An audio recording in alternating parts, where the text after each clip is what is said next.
Dr. Williams, in your talk at Glaucoma Symposium, you discussed the economic profiling effects on the ophthalmology practice.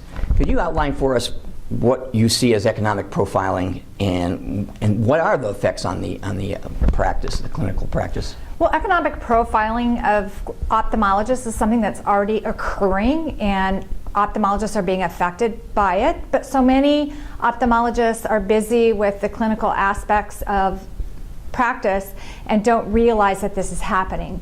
So what I did today was describe what economic profiling is and give some practical pointers to people about how to be more aware and proactive in how someone's being profiled. Mm-hmm. So what do you see? Do you see a lot of clinicians sort of burying their head in the sand? I don't think it's burying their head in the sand so much as there's just a deluge of tasks that we have now in running a practice, and there's a deluge of information. So a classic example of economic profiling is that a physician may get a form letter from an insurance company, and our inboxes are so full that form letter may go right into the garbage can without someone reading it and realizing that he or she has been economically profiled into a lower tier.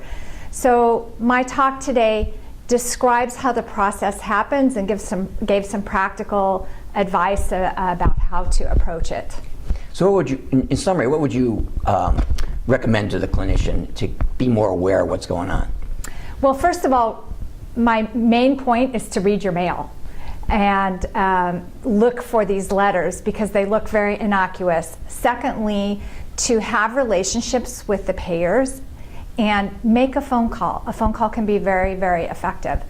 No one likes to say no, and so if you have lunch with someone or a comfortable relationship, someone can push back. And the third thing is to ask for transparency and how data is developed.